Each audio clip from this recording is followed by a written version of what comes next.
જળ સંપત્તિ અને પાણી પુરવઠા વિભાગના મંત્રી શ્રી કુંવરજી બાવળિયાએ બાલારામ આખોલ અને રાણકપુર ખાતે પાણીના કામોનું નિરીક્ષણ કર્યું। પીવાના પાણી અને સિંચાઈના જે પણ કામો છે એ સમય મર્યાદામાં પૂર્ણ કરવામાં આવશે। જળ સંપત્તિ અને પાણી પુરવઠા વિભાગના મંત્રી કુંવરજી બાવળિયાએ આજે બનાસકાંઠા જિલ્લાના વિવિધ વિસ્તારોમાં ચાલતા પીવાના પાણી અને સિંચાઈ વિભાગના કામોનું નિરીક્ષણ કરી અધિકારીઓને જરૂરી માર્ગદર્શન અને સૂચનાઓ આપી। મંત્રી શ્રી કુંવરજી બાવળિયાએ પાલનપુર તાલુકાના બાલારામ ખાતે બાલારામ ચેકડેમ, ડીસા તાલુકાના આખોલ ખાતે પાણી પુરવઠા વિભાગના હેડ વર્કર્સ અને કાંકરેજ તાલુકાના રાણકપુર ખાતે પાણી પુરવઠા વિભાગના હેડ વર્કર્સની મુલાકાત લીધી હતી। જિલ્લાની મુલાકાતે પધારેલા પાણી પુરવઠા અને જળ સંપત્તિ મંત્રી શ્રી કુંવરજી બાવળિયા સૌપ્રથમ બાલારામ મહાદેવ મંદિરે પહોંચ્યા હતા, જ્યાં તેમણે બાલારામ મહાદેવની વિધિપૂર્વક પૂજા અર્ચના કરી હતી। ત્યારબાદ બાલારામ ચેકડેમની મુલાકાતે પહોંચ્યા હતા, જ્યાં ચેકડેમમાં જે સુધારા વધારા થાય છે તેનું નિરીક્ષણ કર્યું હતું। મંત્રીશ્રી ત્યારબાદ આખોલ અને કાંકરેજ તાલુકાના રાણકપુર ખાતેના હેડ વર્કર્સની મુલાકાતે ગયા હતા।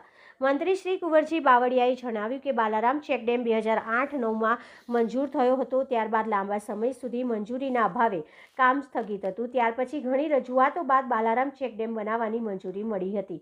આવનારા સમયમાં ચેકડેમને સંપૂર્ણ રીતે આધુનિક સુવિધાઓથી સજ્જ કરવાનું આયોજન છે। બનાસકાંઠા જિલ્લામાં ચાલતા પીવાના પાણી માટેના યોજનાકીય કામો સુધારવા માટે કામો સિંચાઈ વિભાગને લગતા અટલ ભૂજલ યોજના અને સુજલામ સુફલામ યોજના હેઠળ ચાલતા કામોનું અધિકારીઓ સાથે આજે નિરીક્ષણ કર્યું છે।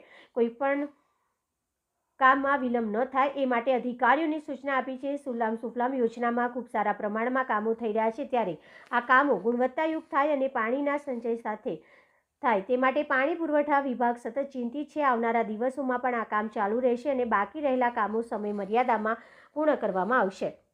બાલારામ ચેકડેમની મુલાકાત બાદ મંત્રી શ્રી ડીસા તાલુકાના આખોલ ગામે આવેલા પાણી પુરવઠા વિભાગના હેડ વર્કર્સની મુલાકાત લીધી। સંપૂર્ણ હેડ વર્કર્સની મુલાકાત કર્યા બાદ અધિકારીઓ સાથે ચર્ચા વિચારણા કરી હતી। અધિકારીઓ દ્વારા ક્વાર્ટર્સથી નજીકના ગામોમાં પીવાનું પાણી પહોંચાડવામાં આવે તે સમગ્ર પ્રક્રિયા તથા ગામો વિશે નકશા મારફતે સમજાવવામાં આવ્યું।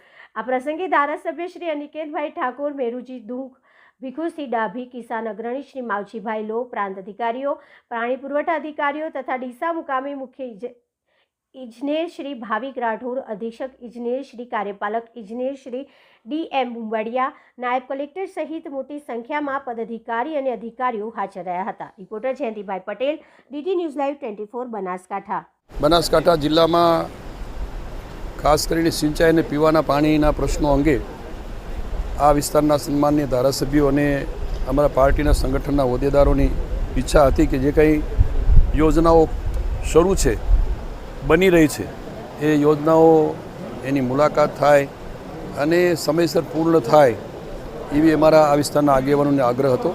અને એના ભાગરૂપે મેં આ બનાસકાંઠા જિલ્લાના ડીસાના અખોલ જ્યાં ગામે પીવાના પાણીની યોજના બનવા જઈ રહી છે, લગભગ પૂર્ણતાના આરે છે, એની આજે અહીંયા અમારા સૌ આ વિસ્તારના પદાધિકારીઓની અને અધિકારીઓની હાજરીમાં મુલાકાત લીધી।